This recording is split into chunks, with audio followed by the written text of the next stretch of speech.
Welcome back to my channel. Welcome back to another video. So in today's video we're going to be talking about some things that you need to stop doing in your CXC biology exams. If you're interested, go ahead and like, comment, share, and subscribe, and let's get into today's video. Alright, so if you're doing CXC, there is a CXC study guide down below in the description. There are CXC lessons on Coursify. Go ahead and check the description down below. And also, you can book me for tutoring if you need tutoring for CSEC Biology or CSEC HSB. Everything will be down below in the description, so just take a look down there. Right, but let's get back to the video. Okay, so we're talking about things that you need to stop doing in your biology exams, right? In your CXC biology exams. And the very first thing is this. The very first thing is that we need to stop writing one-word responses. If you get a question on the paper too, you see lines, right?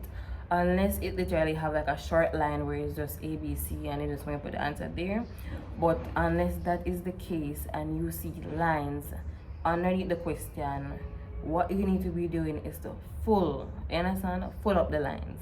Do not put one word on it, even if that one word is technically true, but write a proper sentence, right? Back when we were in primary school, right? When we did in a primary school, from then, when you had to look at language arts, they usually emphasize write out complete sentences, right?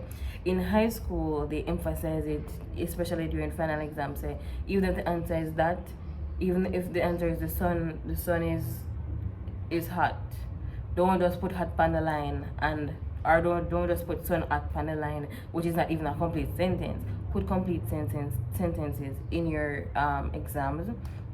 Stop with the one-word responses, because you don't realize how you're losing marks when you put only one word on the line. Let's just say that a question asks you to state the steps in cell division, right? Well, not even state. It says explain or discuss the steps to cell division, and you write out PMAT and just left PMAT on the line. Or you write, interphase, prophase, metaphase, or whatever. You just write out something on the line, and you just leave it like that, right?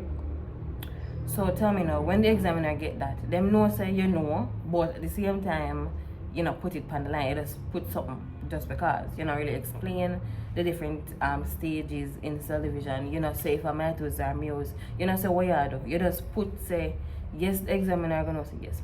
Them know what them are doing. Them kind of know it, but then I explain themselves. So if the question was worth 8 marks, them can't get 8 marks because you put PMAT on the line, or you just write out the words on the line and it left it just like that, right? You can't get 8 marks for that. So stop putting one-word responses and stop just, you know, make a sense. Like if you get an exam, just common sense now, and you see 5 lines, write something on at least 4 out of the 5 lines. Like, everybody write different, you know. Some people write small or whatever the case may be, but still use complete sentences. Do not put one word on the line and expect say full marks. They might give you 1 mark, because if what you wrote is in fact correct, they might forget a mark, 1 mark. But come on, the question worth 5 marks, and all you have to do is put together a proper sentence, and you could have did that, so you lose the marks. That's the first thing that you need to stop doing in your CXC biology exams.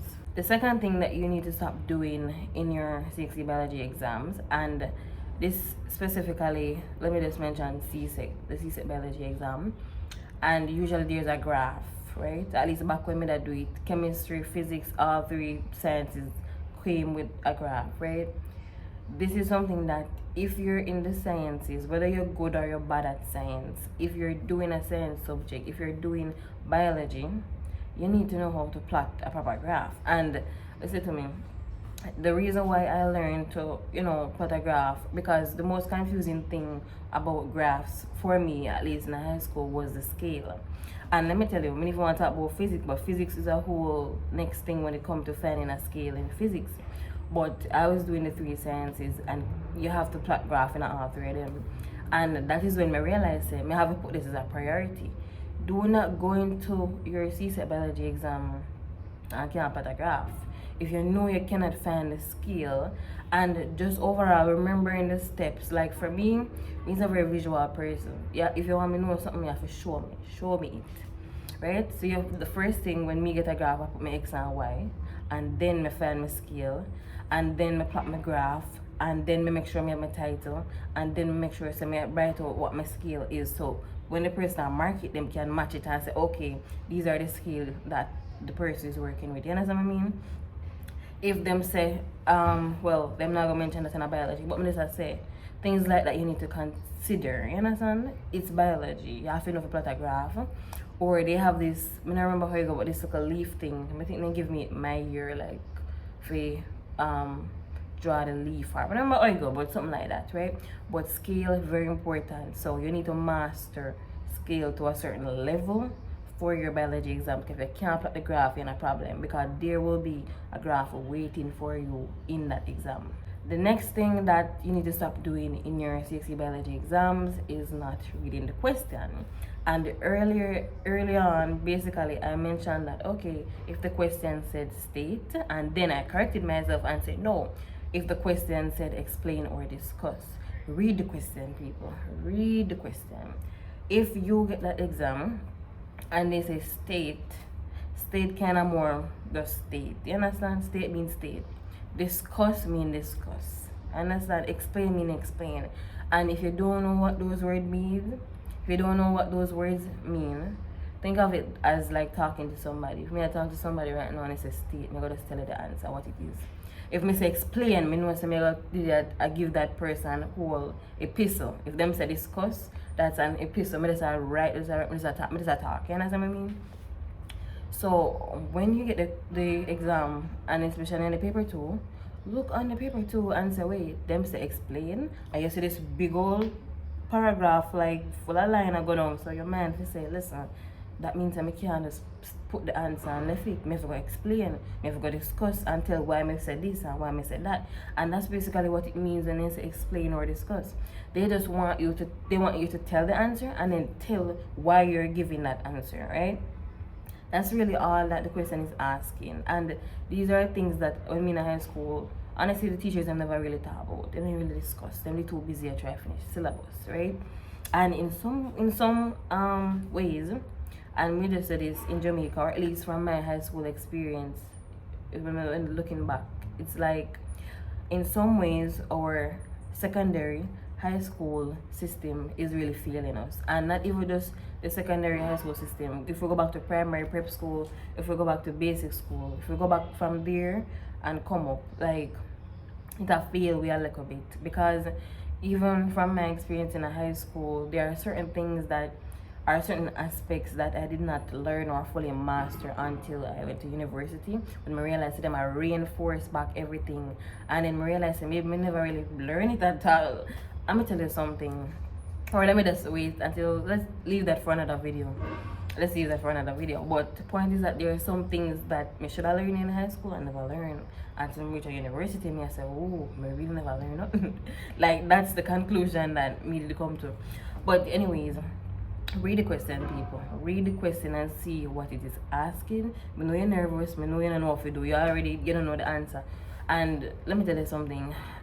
I hate exams. I hate doing exams, and the anxiety that this beat you. You might study, but you don't know if you're gonna remember what the question is asking. You can study and you remember everything but what the question, that particular question that asks, and you say, how remember everything else but this part?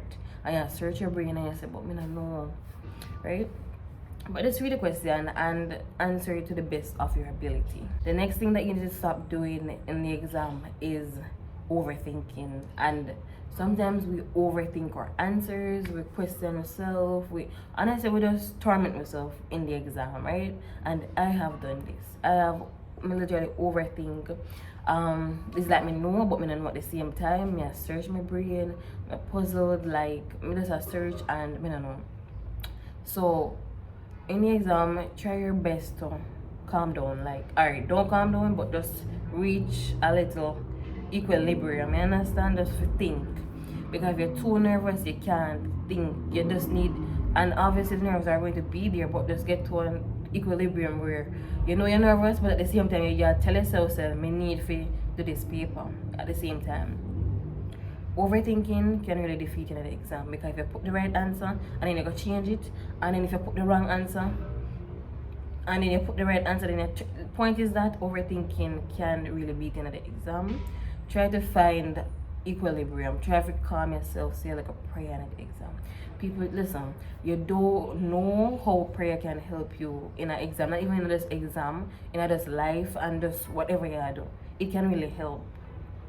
Prayer can really help. So just calm down, right? Just calm down. The next thing that you need to stop doing in the exam is basically not overthinking, but instead panicking. Some people, when they get the exam paper, they literally panic. They literally go in full-blown panic mode. Stop panicking when you see how much you have to do. And me, I said this because it reminded me of when I was doing CXC maths and me see all the paper thick, and me I say, who will finish this paper in a 3 hours, in a 2 hours and 40 minutes, right? As of 2 hours and 40 minutes, I mean I say, look how the paper thick. From the invigilator put on the paper, me I say, paper I feel extremely heavy, right? So just don't panic. Alright, so guys, when me in that math exam, I see the paper, I start, like my brain start spiral, and I say, I start breathe heavy. And I tell you, if you know the story, you know the story. That me say, oh, me have a little panic attack in the exam, because me I say, me start sweat, I look up in the ceiling, you know what I do. But basically, once me just, you see, when me come to acceptance with myself, say, listen, you have to do what you can. You can't do everything, but you have to do what you can. And that's the mindset or the mentality that I want you to go in the exam with. Not try to do everything, but to do what you can. So you better you sit down, and if you have 10 questions upon the paper and you think you can only answer 5, attack the 5 and then go write rubbish and just fill up the spaces in the other 5 you know, but don't leave it blank, right? That's my advice. So overall, these are just some things that you need to stop doing in your CXC biology exams. I hope this video helped you. Go ahead and check the description down below, and don't forget to like, comment, share, and subscribe. If you have any questions, you can comment down below. You can email me at tonyashley@gmail.com. You can also message me on Instagram at tony_ashley. Anyways guys, this is the end of this video, and bye guys.